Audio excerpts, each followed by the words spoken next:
Começa agora pela rede Novo Tempo de Televisão mais um programa Evidências, na busca de fatos que comprovem a veracidade histórica da Bíblia Sagrada.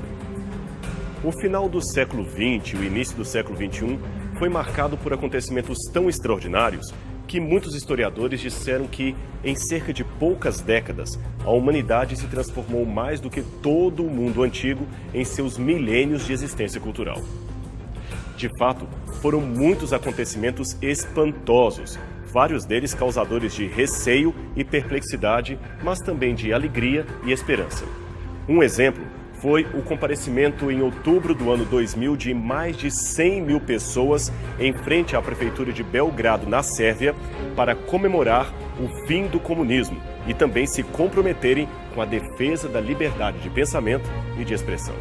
Os manifestantes receberam com muito entusiasmo o anúncio de um líder da oposição democrática sérvia. O anúncio oficial era de que o ex-presidente ditador Slobodan Milošević havia sido deposto e já estaria fora do país a bordo de um avião que o conduziria para o exílio. Muitos sérvios, incluindo idosos, mulheres e crianças, carregavam cartazes com frases de morte, pedindo inclusive a morte do ex-ditador. Milošević foi finalmente preso por uma solicitação do Tribunal Internacional de Haia e morreu repentinamente em 11 de março de 2006, enquanto aguardava o fim de seu julgamento pelos vários crimes políticos que cometeu, inclusive de genocídio. O fim do governo de Milošević foi um dos maiores golpes sofridos pelo regime comunista, supostamente seguidor das doutrinas de Marx e Engels. A queda do Muro de Berlim, a perestroika russa, a entrada da China para o comércio capitalista do Ocidente, o fim da era Fidel Castro, também foram outros duros golpes históricos que colocaram em xeque o otimismo dos marxistas que julgavam que a doutrina do socialismo seria a salvadora da humanidade.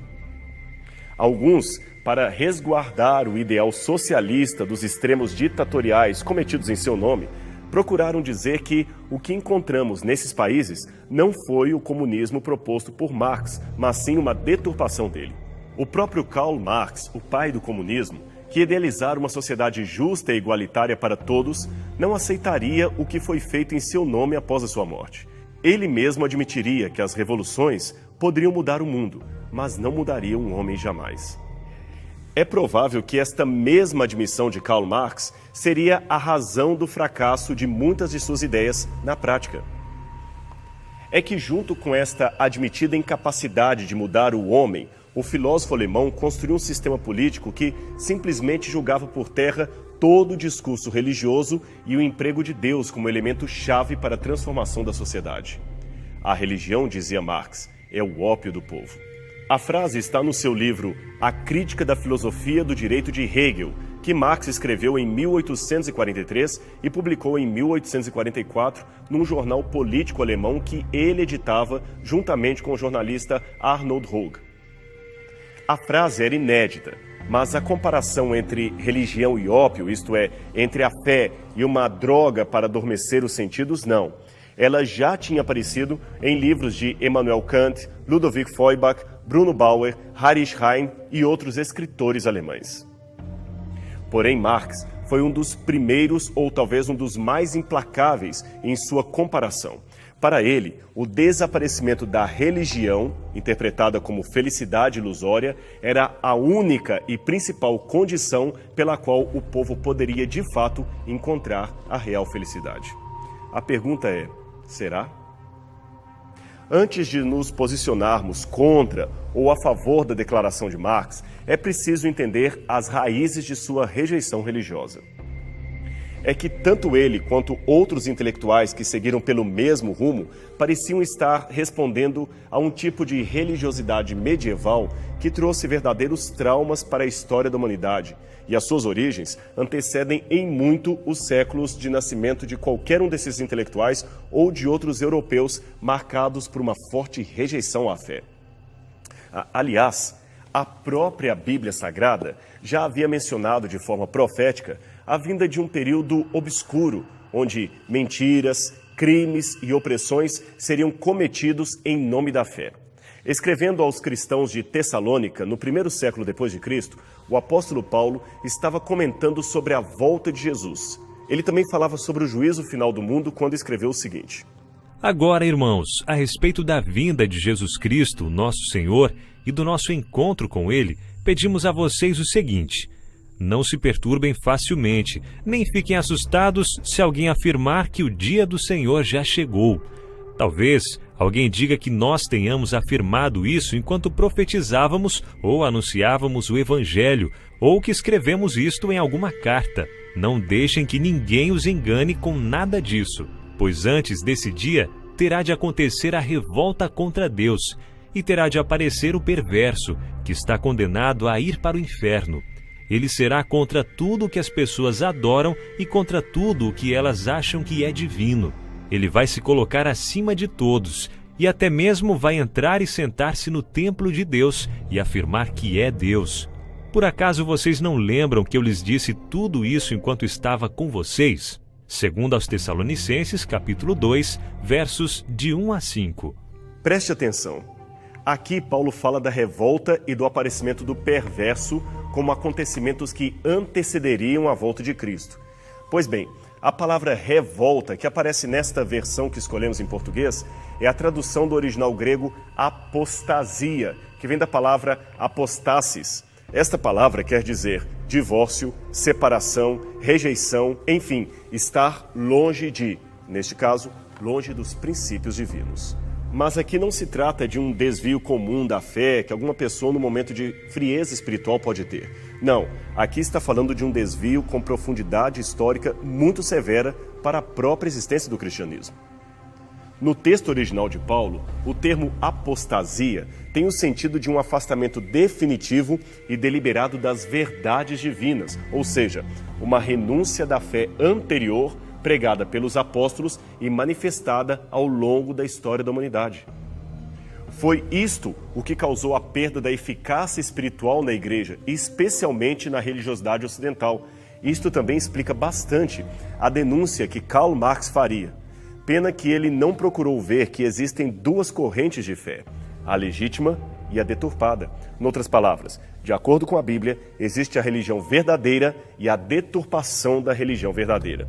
Era contra esta segunda forma de religiosidade que ele deveria se levantar, e não contra ambos, supondo que fossem apenas uma só.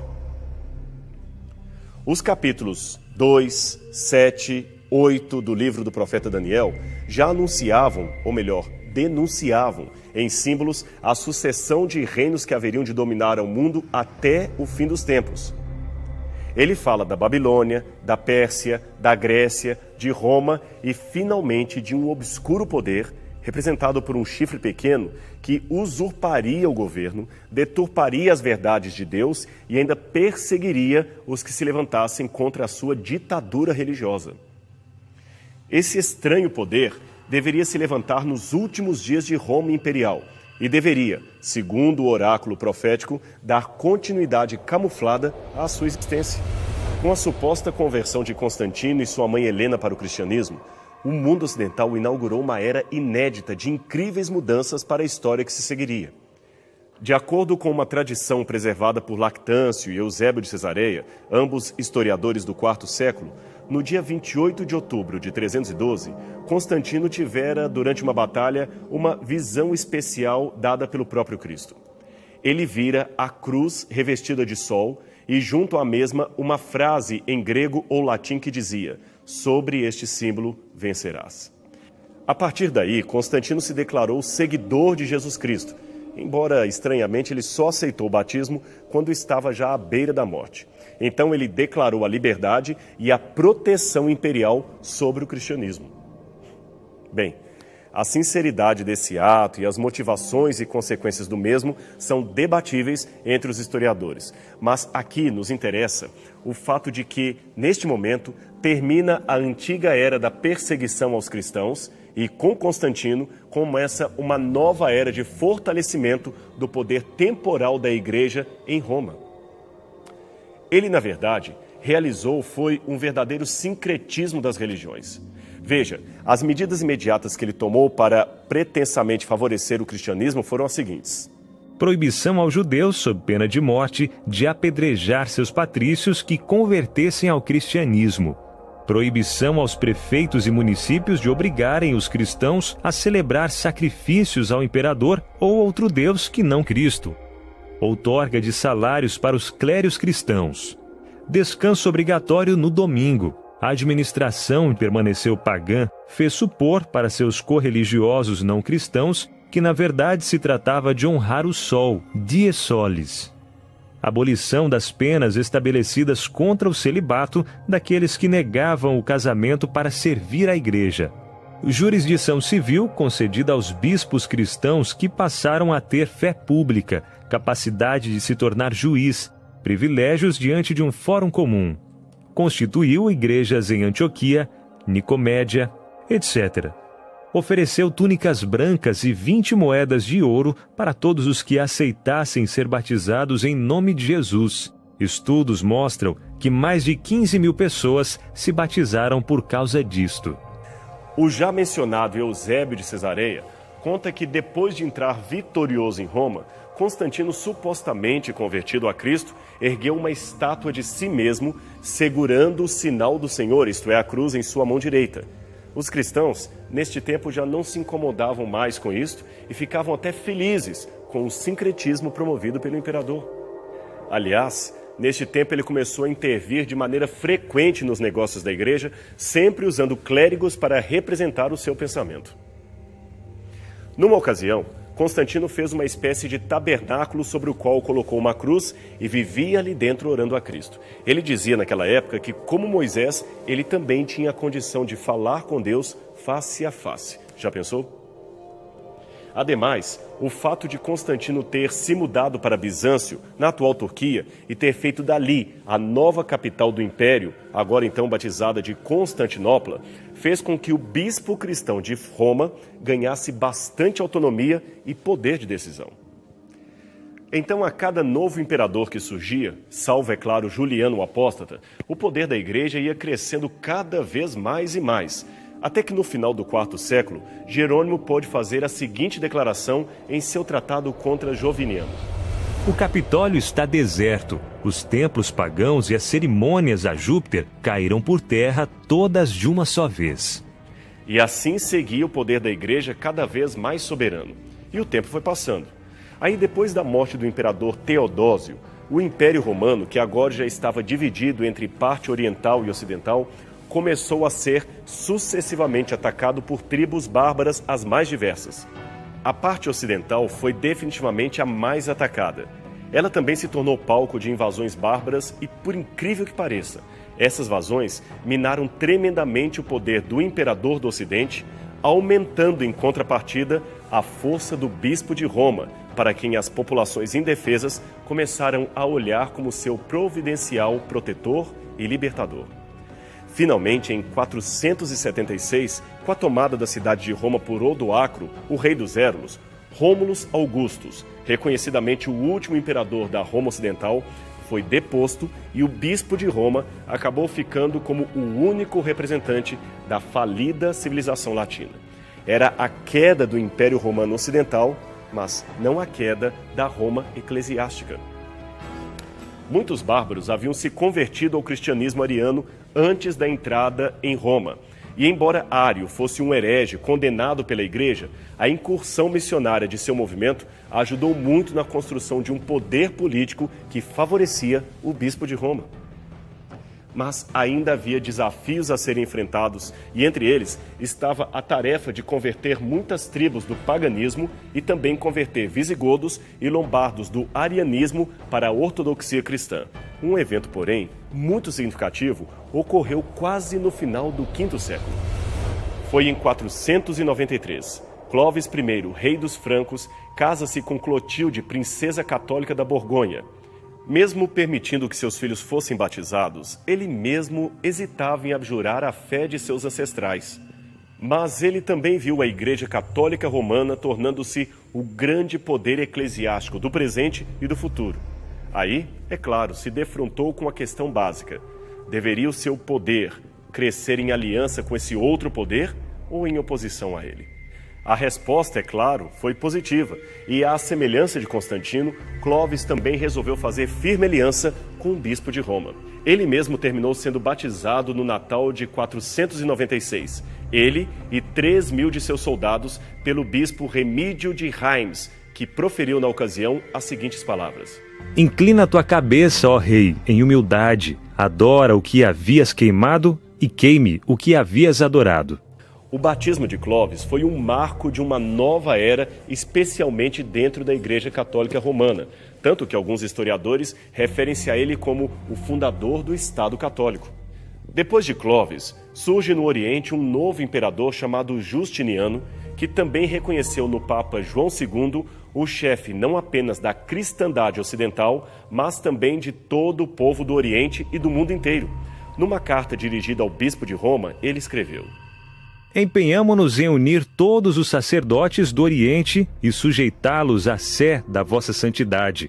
Não toleraremos que nada que se refira ao estado da Igreja, por mais claro e incontestável que seja, possa ser discutido sem primeiramente ser levado ao conhecimento de vossa santidade, pois afinal sois a cabeça de todas as santas igrejas cristãs.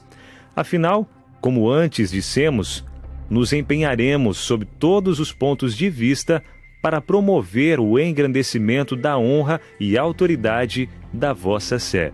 Imperador Justiniano.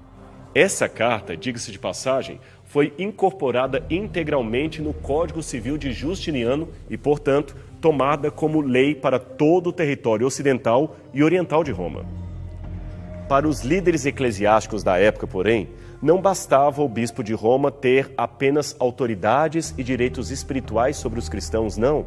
Ele também tinha de ter direito, de fato, político sobre os novos reis.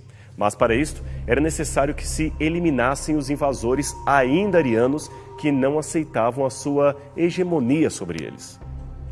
Entre esses estavam especialmente os vândalos, érulos e os ostrogodos, que foram aos poucos sendo eliminados com a ajuda do Reino Franco, até que o último deles, os ostrogodos, foi finalmente extinto em 538 d.C. A partir daí, a autoridade do bispo de Roma, então nomeado Papa, era sem igual. Havia muitos homens e mulheres sinceros na Igreja de Roma, e isso é um fato. Mas também havia aqueles que lutavam pelo poder, confinando a glória do céu à autoridade terrena. Muitos, então, infelizmente, de maneira inescrupulosa, tomaram as rédeas da história em nome de Deus e ajudaram a escrever as mais horríveis páginas da história da humanidade, um período de trevas, também chamado de Idade Média. O mundo mergulhou num caos tão horripilante que só a descrição do dia a dia dos tempos da Idade Média causa horror a qualquer cidadão dos nossos dias.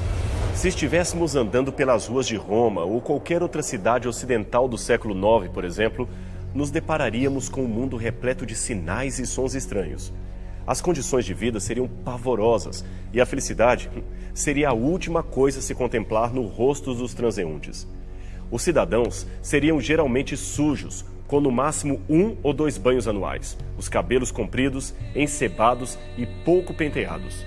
Seus rostos normalmente trariam marcas cicatrizadas da varíola, e mesmo soldados ou os mais ricos teriam pouquíssimos dentes em sua boca. Até a vida de um castelo seria menos confortável que um hotel moderno de 5ª categoria. Construídos de pedra e geralmente cercados por água, eles quase não tinham janelas para se proteger de ataques inimigos. O ambiente interno era lúgubre, sem banheiros. As camas repletas de pulgas e percevejos. As pessoas também eram, lamentavelmente, muito ignorantes. Os livros eram raros e menos de 5% da população tinham acesso a eles. Dentro dos feudos, que eles constituíam como um sistema urbano do Ocidente, as pessoas eram completamente analfabetas. Elas não sabiam praticamente nada sobre filosofia, religião, arte ou ciência. A vida fora dos limites do feudo era uma completa obscuridade e o assunto do dia a dia não ia muito além do que aquilo que tratava das condições locais ou dos mitos que eram ensinados em nome de Deus. Talvez por essa mescla de sofrimento e ignorância, as pessoas pareciam muito mais velhas do que seriam na realidade. Veja, se você encontrasse uma moça de 17 anos, por exemplo, ia se espantar com a sua aparência de 50 anos ou mais. Afinal, a essa altura, ela já estaria casada ou viúva há pelo menos uns 5 anos e teria, no mínimo, outros 5 filhos, um para cada ano de casado. Isto é, levando-se em conta que ela tivesse sorte em não perder alguns dos seus bebês no nascimento, porque, afinal de contas, o trabalho de parto fazia com que muitas crianças morressem ou provocava talvez o falecimento da própria mãe devido a complicações que hoje não representariam problema algum para uma moça que estivesse grávida. E essa mesma adolescente, na verdade uma jovem senhora, mãe de família, teria de trabalhar arduamente numa terra dura, porque ela não teria nenhuma técnica de agricultura. Daquela terra, ela deveria recolher o seu próprio alimento e tirar a maior parte do que colheu para alimentar os nobres. Muitos viviam literalmente de comer gramas, terra e vermes para matar a sua fome e de seus filhos, o que não faz muito sentido, levando-se em conta que a floresta estava repleta de animais de pequeno e médio porte que poderiam ser abatidos e cozidos. Mas a caça era proibida para os plebeus e, por isto, nenhum deles poderia sequer matar um pássaro para com ele alimentar a sua família. Dá para você imaginar que a subnutrição era algo muito constante. Aliás, as pessoas naquele tempo sofriam comumente de raquitismo e anemia, e não raro o pão que faziam mofava muito rápido por causa das péssimas condições de armazenamento. Mas o fato do pão estar mofado não impediu seu consumo. E como as pessoas comiam pão mofado, o mofo do centeio trazia uma doença chamada fogo sagrado. Muitos eram acometidos por ela. Essa doença fazia com que os camponeses tivessem inflamações por todo o corpo, além de fortes dores de barriga e constantes vômitos de sangue e bilis, além, é claro, de exalarem um terrível mau cheiro e espumarem como se fossem cães raivosos. Com esse quadro em mente, não nos espanta saber que uma pessoa comum da população mais pobre teria muita sorte se chegasse aos 35 anos de vida, e a maior parte deles morria antes mesmo de se tornar um adolescente. Assim, não é de se espantar que os níveis mais baixos da população fossem realmente tão pobres e tão sofridos.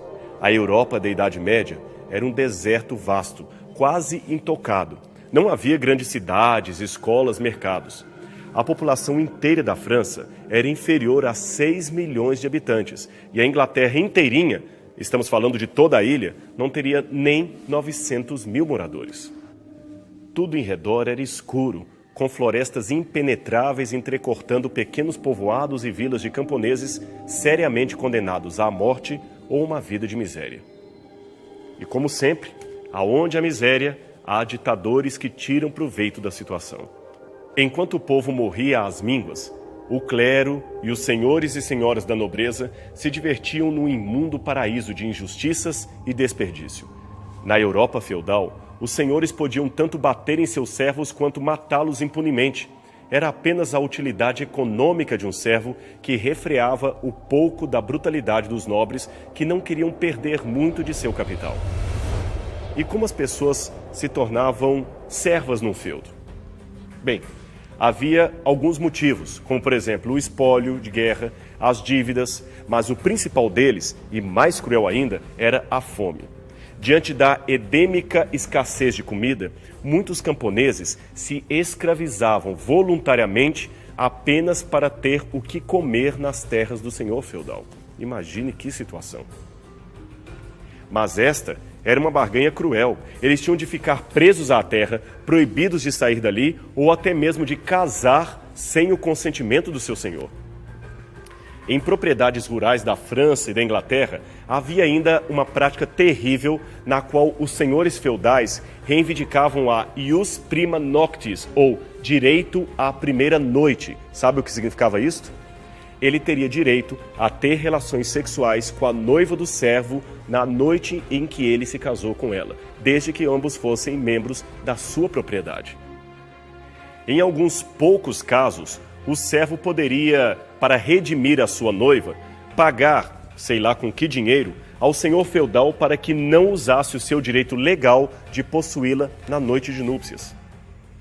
Neste mundo de miséria, a esperança do povo vinha, é lógico, da igreja, das promessas de uma vida melhor no céu, com uma mansão de ouro, um banquete farto e o fim de todo sofrimento. O problema é que a própria igreja contribuía para aquela situação de miséria, pois a igreja não permitia que o povo tivesse acesso a elementos mínimos da formação digna humana, como, por exemplo, a cultura e o conhecimento. Para eles, a ignorância e o analfabetismo eram apenas um instrumento para intensificar a fé do povo, mas não a fé num Deus verdadeiro, e sim a fé nos dogmas, na superstição, na tradição da igreja. Milhares morreram ouvindo o nome de Cristo sem jamais contemplarem sequer um exemplar da Bíblia Sagrada ou conhecer o verdadeiro Deus e a sua obra de salvação pela humanidade contidas neste livro. Essa era realmente uma religião de ópio e alienação, bem aos moldes da crítica de Karl Marx, mas não era, relembremos, a verdadeira religião da Bíblia. Contudo, esse quadro vai mudar. Os novos tempos terão um reavivamento da fé que certamente foi proporcionado pela própria providência divina. Esta providência, mais uma vez, se compadeceu do seu povo. E você quer saber como continua essa história? Então não perca a continuação deste assunto no programa Evidências da semana que vem, aqui na TV Novo Tempo. A gente se encontra lá.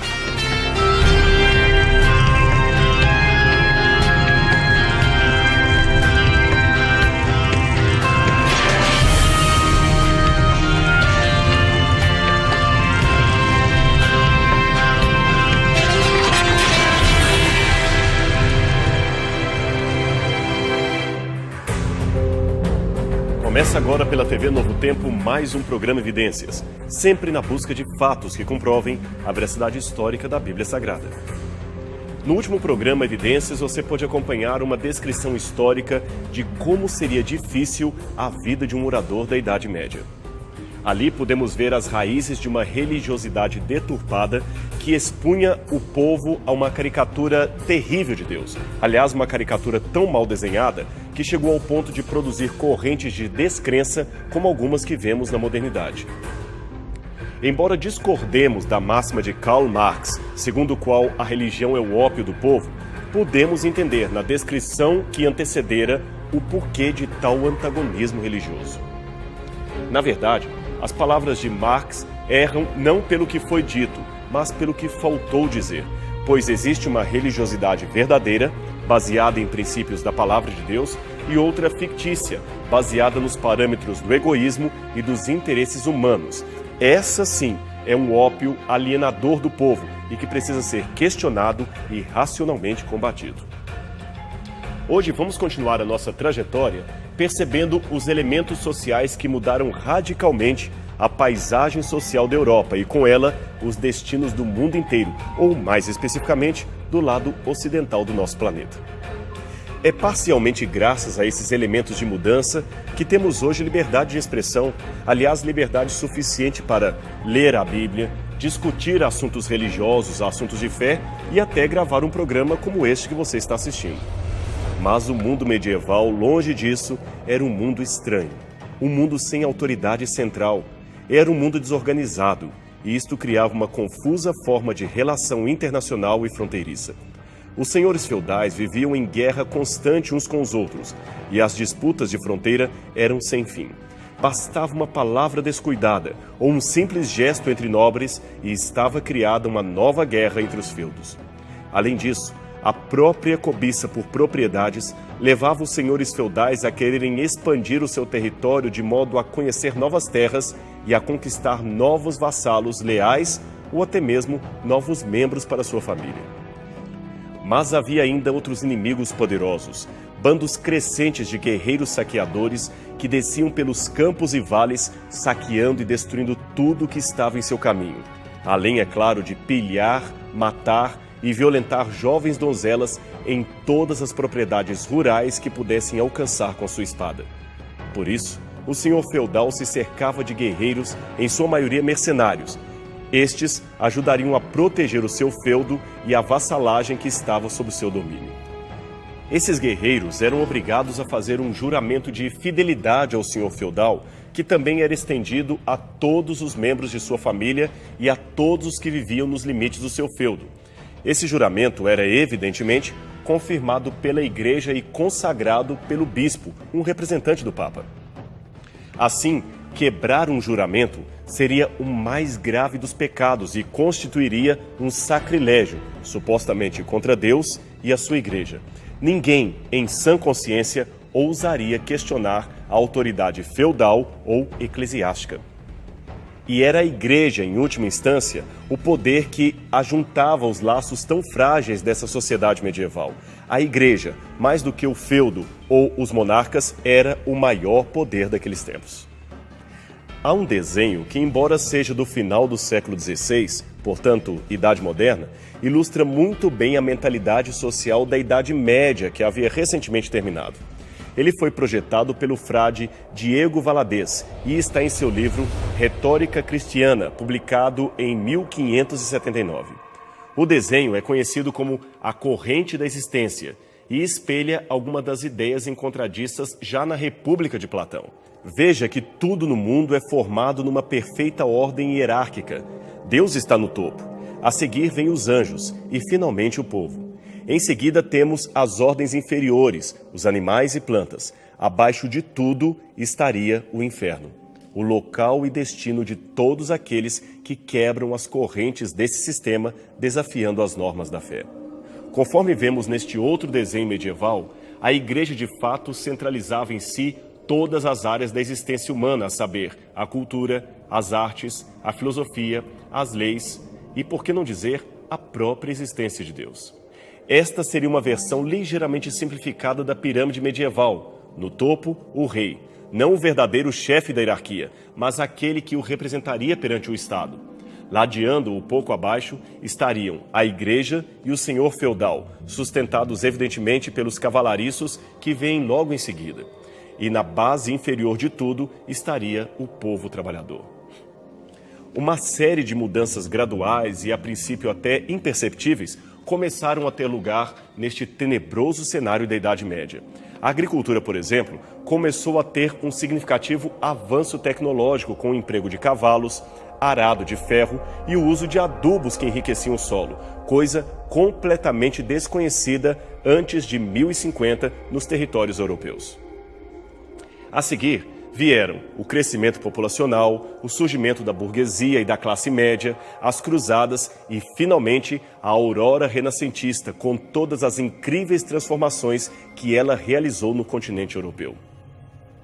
Mas mesmo antes desses eventos, durante toda a Idade Média, numerosos grupos de religiosos se separaram da cristandade oficial para procurar uma forma de cristianismo mais puro e simples, aquele cristianismo apegado à simplicidade evangélica.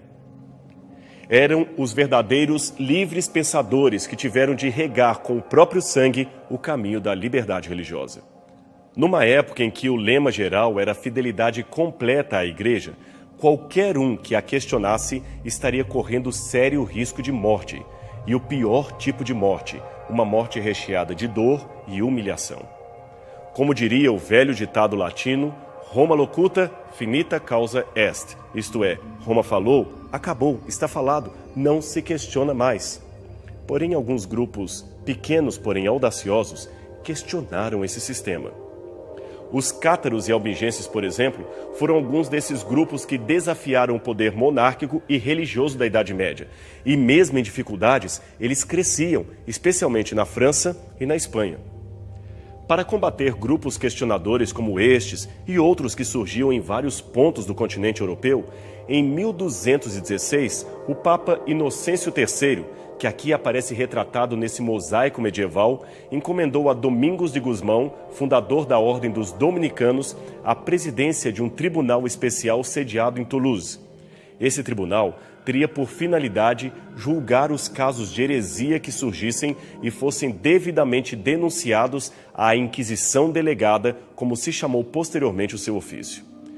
Com a mesma base, foram criados outros tribunais especiais e, 3 anos depois, o próprio Domingos de Gusmão organizou uma confraria chamada Milícia de Jesus Cristo. Nesta confraria, os membros não faziam vida conventual, mas eles juravam guardar castidade, ou, se casados, fidelidade conjugal. E também prometiam tomar as armas a serviço da igreja, todas as vezes que fossem convocados para esse fim. Após a morte de seu fundador, eles passaram a constituir a Ordem de São Domingos, caracterizando assim a força militar da sua defesa à fé cristã. Mais tarde, em 1233, o Papa Gregório IX organizou junto ao Tribunal Eclesiástico a Santa Inquisição, ou Santo Ofício. O intento dessa ordem era perseguir e exterminar os assim chamados hereges da Europa, especialmente os cátaros e albigenses. A seguir veio outra Inquisição, promovida por Fernando de Aragão e Isabela de Castela, respectivamente o rei e a rainha da Espanha, especialmente formada para exterminar os judeus. O número de pessoas vítimas de ambas as Inquisições ainda é motivo de intenso debate. Alguns historiadores falam de 7 milhões de mortos, outros se limitam a mencionar apenas uns poucos milhares. Seja como for, o quadro ainda continua dantesco, terrível. E por ora, vale-nos uma citação de Ward Rutherford, autor do livro Genocídio, Os Judeus na Europa, de 1939 a 1945, que foi publicado nos Estados Unidos em 1973. Ali, o autor diz o seguinte a respeito desse quadro. Assim como os nazistas instituíram uma organizada burocracia de assassinatos encomendados, também o fez Torquemada, o primeiro grande inquisidor, um digno predecessor dos carrascos de Hitler. Só para que você entenda, o Torquemada que ele menciona é Tomás de Torquemada, o inquisidor espanhol mais terrível de todos os tempos. E a sua interessante argumentação sugere que, assim como aconteceu na história recente, onde a destruição oficial da identidade civil dos mortos pelo regime nos faz concluir que o número das vítimas foi muito maior que os dados oficiais preservados. Também na Idade Média, a recuperação de uns poucos milhares de processos não permite supor ou concluir que somente estes e nenhum outro mais haviam sido vitimados pelo sistema contra o qual protestaram. Aliás, esse desenho composto na época da Inquisição Eclesiástica nos mostra os vários tipos de tortura a que eram submetidos os que questionassem as normas dogmáticas da Igreja. O objetivo das imagens era fornecer uma propaganda de advertência a todos os que intentassem desobedecer às regras eclesiásticas. Algumas mostravam cenas do dia a dia onde uma punição mais suportável era infligida ao condenado. Outras, porém, eram mais dramáticas, mostrando cenas realmente dantescas, desestimulando qualquer tipo de rebelião.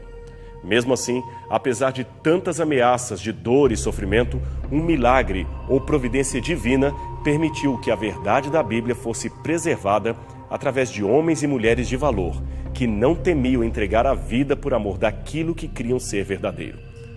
Não era a morte pela fogueira o que mais lhes atormentava, mas o receio de perderem a salvação e não poderem jamais contemplar o rosto de Cristo. Isto sim causava uma grande angústia em suas almas. Talvez foi por isto que os descontentes com o sistema religioso medieval continuaram existindo apesar da perseguição e cresciam em número, mesmo condenados a viver clandestinamente. Nos vales alpinos do norte da Itália e do sul da Suíça, prosperaram por vários anos um grupo religioso de características singulares, especiais, que a história designou com o nome de valdenses. Esse nome, segundo alguns, viria de Pedro Valdo, um bem-sucedido comerciante de Lyon que teria abandonado tudo para pregar o evangelho e se ajuntar ao grupo que não aceitava a ditadura eclesiástica. Outros autores, porém, sugerem que valdenses viria mais propriamente do termo francês valois, que significa pessoas do vale. Mas para nós, isto não é tão importante quanto o fato de que estes nobres cidadãos tiveram muitas vezes de arriscar a própria vida para que a Bíblia fosse lida de maneira clara por outras pessoas. Isto era proibido pelos ditames da igreja naquele tempo. Eles lutaram para quê? Para fazer com que a Bíblia e a verdade chegasse às mãos das pessoas mais comuns, atingindo assim o maior número possível de cidadãos. Muitos deles eram evidentemente analfabetos e necessitavam urgentemente de aprender as primeiras letras para, pelo menos, ler a Bíblia Sagrada. E várias vozes se levantaram para mudar esse cenário. Em 1388, na Inglaterra, João Wycliffe, mesmo arriscando a própria vida, escreveu um livro contra os abusos da igreja e organizou um grupo de pregadores itinerantes para pregar o evangelho ao povo comum. Esses pregadores levavam consigo às escondidas preciosas porções da primeira Bíblia traduzida ao inglês. Esta Bíblia foi traduzida sob orientação do próprio Wycliffe a partir da versão encontrada na Vulgata Latina. Poucos anos depois, um outro teólogo chamado João Hus leu os escritos de Wycliffe e acreditou no que ali estava escrito. Hus foi professor de Oxford e reitor da Universidade de Praga, mas a sua pregação arrojada e seus escritos de denúncia o levaram a enfrentar a Inquisição, e ele foi condenado à fogueira em 6 de julho de 1415. Dizem os biógrafos que antes de ser morto, foi oferecida a Hus a chance de se retratar, mas ele se manteve fiel à sua consciência. Então, depois de o torturarem por vários dias, o levaram à fogueira, e ele morreu cantando um antigo hino cristão em grego, cujo título era Kyrie eleison, que quer dizer, Senhor, tem misericórdia. Foram muitas realmente as mudanças e acontecimentos na Europa. E a invenção da imprensa no Ocidente, tradicionalmente atribuída a João Gutenberg, também contribuiu para mudar a mentalidade de muitas pessoas e a modificar a paisagem de uma Europa que, aos poucos, ia se despedindo da Idade das Trevas. Mas talvez as mudanças em indivíduos, mais do que as mudanças na população em geral, sejam aquelas que, de fato, transformaram definitivamente a paisagem da história. E, neste aspecto, compensa mencionarmos a vida de um homem especial. O seu nome, Martinho Lutero. Em 17 de julho de 1505, o jovem Lutero adentra os portais desta antiga universidade em Erfurt, na Alemanha, a fim de se tornar um graduado em Direito. O que teria motivado um jovem de 22 anos a buscar de maneira tão ávida uma carreira acadêmica naqueles tempos? Bem, segundo alguns dos seus biógrafos, o interesse de Lutero ia além do mero sonho de uma bem-sucedida carreira profissional. Ele sentia um vazio d'alma que necessitava urgentemente ser preenchido.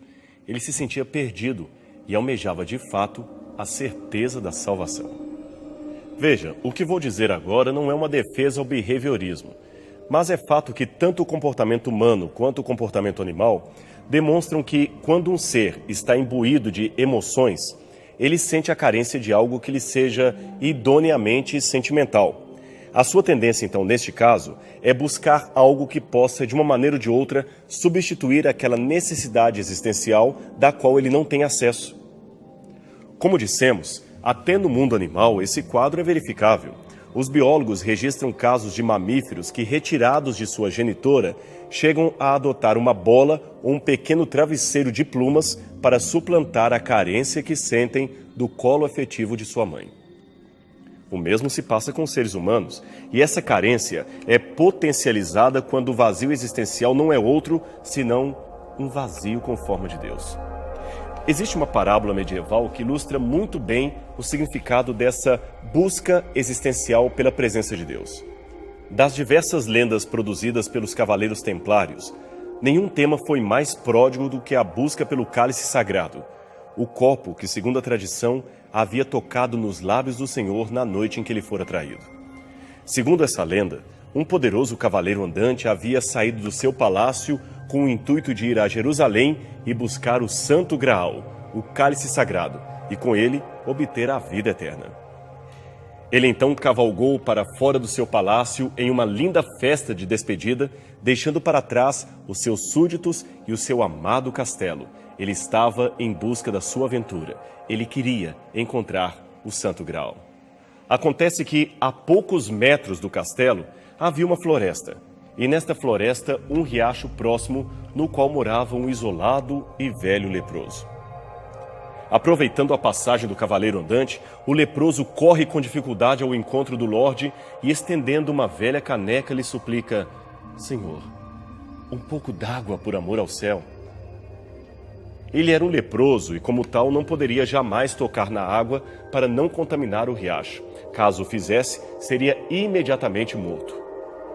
Neste caso, a sua necessidade de água dependia da misericórdia de um transeunte que pudesse interromper o seu percurso, pegar um pouco d'água do rio e oferecer-lhe para matar-lhe a sede. Aquele senhor feudal não era um mau homem, não de jeito nenhum. Ele até poderia ajudar o pobre infeliz. Mas é que ele estava com pressa, não podia perder tempo. A sua missão, lembremos, era encontrar o cálice sagrado. Quem sabe um outro servo do castelo poderia ajudar aquele leproso minutos mais tarde. Mas a história diz que o tempo passou e com ele se esvaíram as forças e a esperança do cavaleiro andante. Ele rodara o mundo, enfrentara guerras e não conseguira encontrar o tão cobiçado cálice sagrado. Perdera quase tudo. A única coisa que lhe sobrara era o seu velho palácio, agora, é claro, abandonado e cheio de mato. Com a dura viagem, os seus cabelos se tornaram brancos, a sua pele enrugou, e ele então decide voltar para sua terra. Imagine a cena. Triste, frustrado, sem motivos para continuar vivendo, o velho cavaleiro andante retorna ao seu palácio. E, para surpresa sua, ele vislumbra a solitária figura do leproso que ainda vivia naquela floresta. Parecia quase um milagre supor como ele poderia sobreviver tantos anos. Ao aproximar-se do velho leproso, o cavaleiro ouve de novo o mesmo clamor de anos antes. Senhor, um pouco d'água por amor ao céu. Agora, sem pressa, afinal não havia mais cálice a ser encontrado, o cavaleiro desce de seu cavalo, toma a velha caneca da mão do leproso e a leva até a água.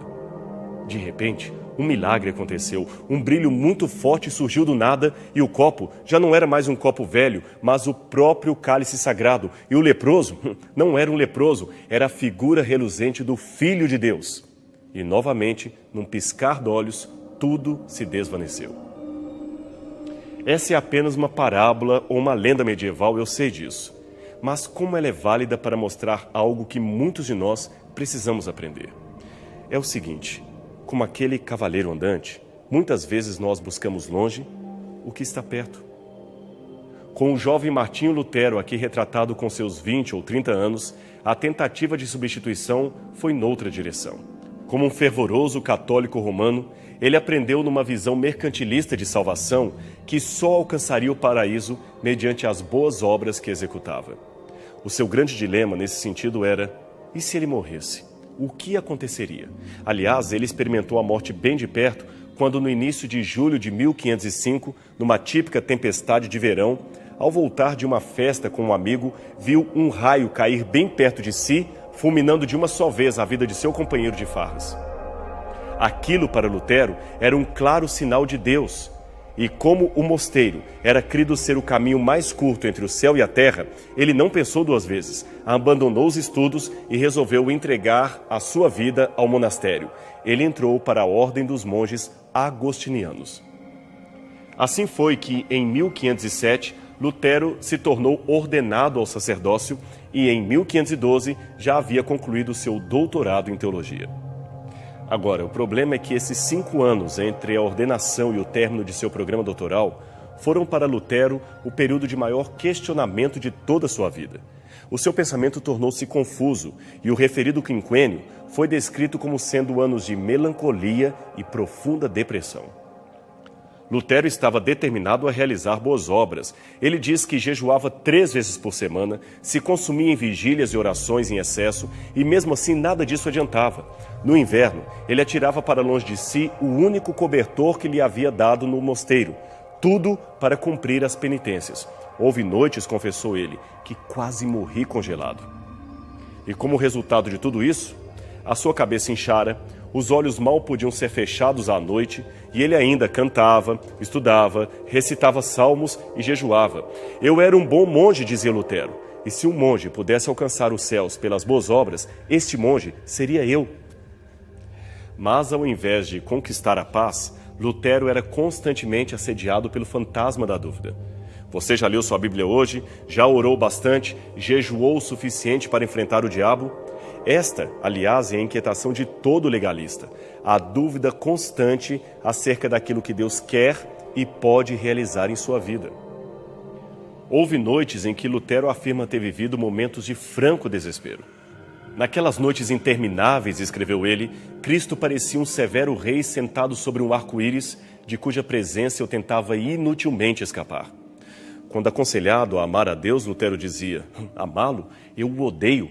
Prefiro ouvir o nome de um demônio a ouvir o nome de Cristo. Você ficou chocado? Pois saiba que, em algumas circunstâncias, Deus é menos ofendido pela sinceridade de um pecador do que pela hipocrisia de um santo. No caso específico de Lutero, a sua tormenta resultava do tipo de religiosidade que lhe fora passada. É que ele, treinado pelos grandes mestres da teologia, aprendera que, para ser aceito por Deus, o homem deveria começar tornando-se justo e bom. Até que Lutero se deparou com uma passagem da Bíblia que mudou radicalmente os seus conceitos.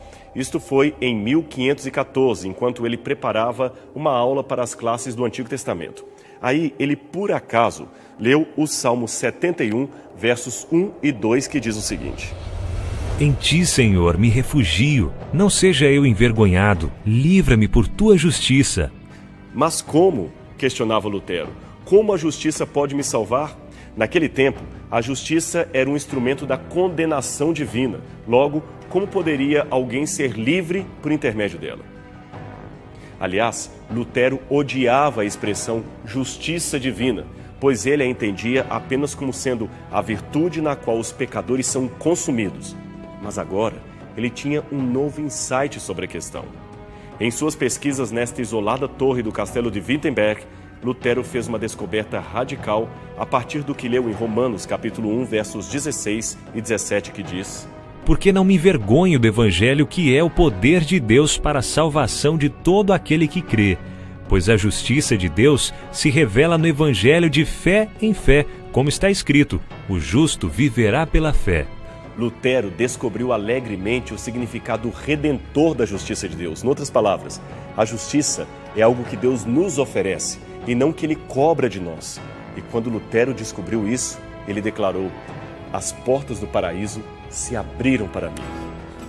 O segredo de tudo era o amor de Deus. Os seus pecados eram apenas um grão de areia na montanha do amor de Deus, uma gota no oceano da graça divina. Deus, concluiu Lutero, não tinha nada a ver com aquelas caricaturas medievais que haviam sido passadas.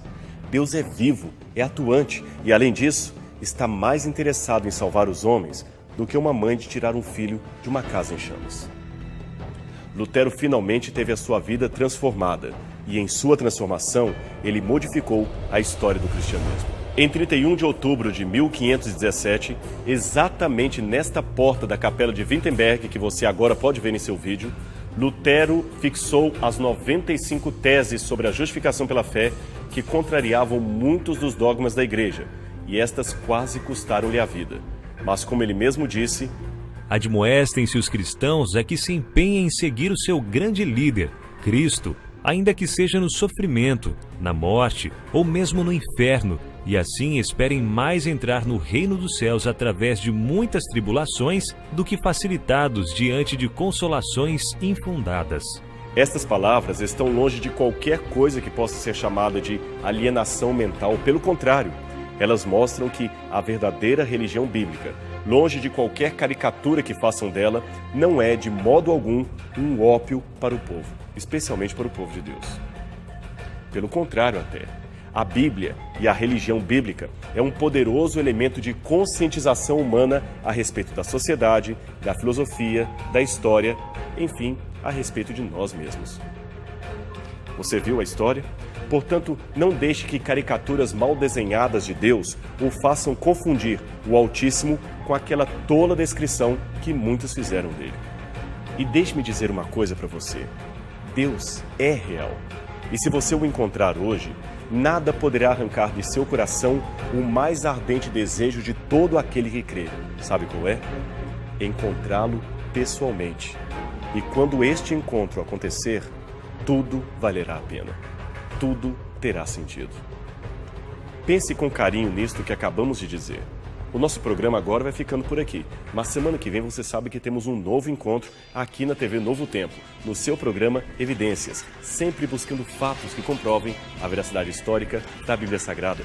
Até lá!